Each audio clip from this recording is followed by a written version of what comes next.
All right, I want to jump right back into the James Wiseman subject since we have more news about him. I got quite a bit of pushback for my take on him last week in the 3 games in the G League. I had some people were like, look at his numbers. Yeah, look at his numbers, man. Did you watch the game? Anyway, I'm not going to go into that.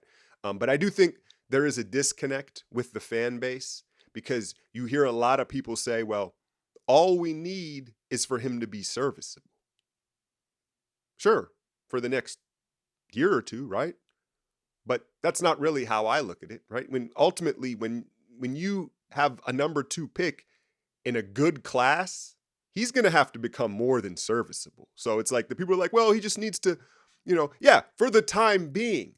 But projecting ahead is the issue. It's like, he might not ever be anything more than serviceable. That is the point. But I want to be clear with this. Look, I loved the pick. I understood the risk, and I thought it was worth it. I'm not faulting the Warriors in the front office for the pick. It just turned out all the things that we couldn't measure because of his lack of games played appear to be the things he's missing. Timing, physicality, anticipation, motor, and of course the hands, right? Those are all kind of elements you need to see in live games. You really can't tell in workouts with those type of attributes. And those are the ingredients that are missing where it's like, is he like, he looking kind of Damian Jonesy out there, man? I don't want to scar y'all with some old names. So over the weekend, it's announced he's having knee swelling. He's not going to play in the G League. He's not going to play up with the Warriors on Sunday against the Spurs.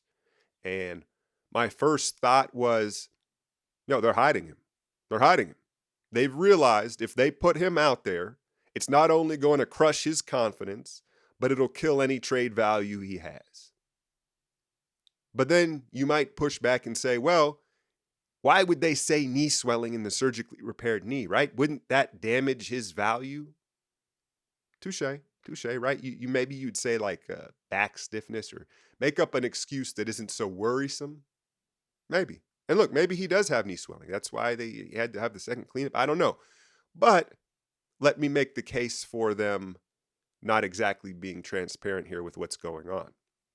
Let's just say conspiracy theory's right. They want to hide him. They're like, look, this isn't going to work. So this would be the last report of any knee swelling headed into the summer, right?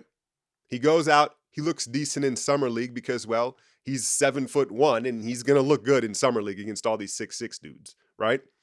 Or at least he'll put up the numbers. And then they, hit the PR tour. They release a bunch of pickup highlights, him in the weight room looking big, and all of a sudden, hey, James Wiseman, he's over the injury. He had a healthy summer. He looks good. And the trade value climbs back up without exposing some of the innate issues I think that we're starting to see with James Wiseman.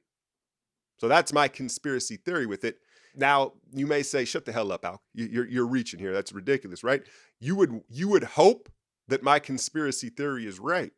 Because if the reality is his knee keeps on swelling, that's even worse news, right? And listen, I'm not saying give up on him or he can't overcome this stuff eventually. What I'm saying is I'd cut bait. Let someone else take on this challenge, right? And it just feels like Joe Lacob is his pride getting the best of him. We know this was his guy and the investment they've made in him. How long is he going to hold on to this? Or is this just going to be one of his first real lessons as an owner? He's had so much success early as an owner here where you can't get emotionally attached to these draft picks because then you can't see things clearly. So, yeah, I don't know, man. It seems like funny business here. We'll see if, they haven't completely ruled him out, but I suspect they're just going to hide him and then let him debut in Summer League and try to rebuild some trade value perhaps and some confidence against, a bunch of smaller, younger players. So if we go with that and say, all right, no James Wiseman this year, now the need for a backup big looks even more glaring, right? Kevon Looney looks like his tank is empty. Contract Kevon, he wanted to play all 82. he may not make it through a playoff run. Like, knock on wood. Look, no, it's not that he's unhealthy, right? But his just, again, his energy. He spent a lot of energy, and we've asked too much of Looney. I'm not putting this on him. Bielitsa finally had a solid game the other night against the Spurs, but he's going to have to string together far more performances like that before I would feel comfortable relying on him in a playoff series. And so I circled the Chris Chiozza two-way contract. With each day, it looks worse and worse. And I even hinted in the breakdown against the Spurs, like, are they going to play him these final 10 games to try to justify why he's on this roster? Like, no, look, Chiozza can contribute. Again, it's not the initial swing at the player. They brought him in. He was a Kenny Atkinson guy from Brooklyn. It was like, all right, he's a pass-first penetrator, pause. And I was like, all right, give him a try, right? And then you realize, oh, he's just too fucking small. He can't contest shots. He can't finish downhill. And he's not willing to take the open shots. So what exactly does he bring to the table? Fine. You realize that. You give him an opportunity. Curry's given him run throughout the year, right? At the point where you realize GP2 was going to be a real part of the rotation, why don't you swap that two-way spot out for a bigger player, right?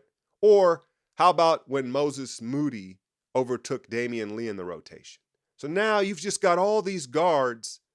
Why don't you swap that out for Mwagbi? Is that how you say his name? The kid in Santa Cruz, 6'10" shot blocker, rebounder, right? And I'm just not buying the, oh, well, we needed a ball handler. We needed a ball. Do you? It's 2022. This offense isn't dependent on a ball handler to penetrate and break the defense. It's about passing and pushing the ball. So I don't like that, and that looks bad. I don't know if now at this point here with 10 days left, are they going to rearrange something and find another big body? Someone had asked me, well, who's out there? I got to take a look. Let's look at the list. Aaron Baines, 35 years old. After you read that story of him, I think Windhorse wrote it for the Olympics. He doesn't sound like he's going to play basketball again. Jordan Bell, Willie Cauley-Stein, Cheikh Diallo, Taco Fall, Ennis Freedom, Harry Giles, John Henson. He hasn't played in a couple years. Remember that 7-footer? Looks like a Henson doll. Greg Monroe, Jahil Okafor. Some of these other names I don't even recognize, right? Cody Zeller, okay? Now, we know how important system fit is to the Warriors, right? And so you would imagine either Jordan Bell or Willie Cauley-Stein would be the best option at this stage because they're already familiar with the system. But if you wanted a true big, because, like, let's be honest here, if you look at the West, you say, all right, Denver and Minnesota, I think you circle those two teams as like, yo, we need like a big, well, not like a 6'8" or 6'9" guy. We need a big to just throw 5 fouls at Towns and Jokic. Do you consider Cody Zeller? Not the most skilled, but very physical and not afraid, has experience, 29 years old.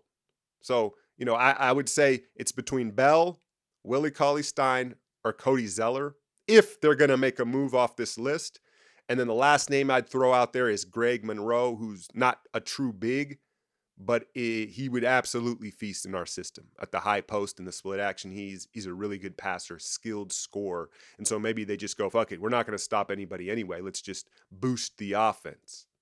So those are the 4 names I'll throw at you if they were to move off of Chiozza in that two-way spot. I don't know if any of those guys are actually two-way eligible.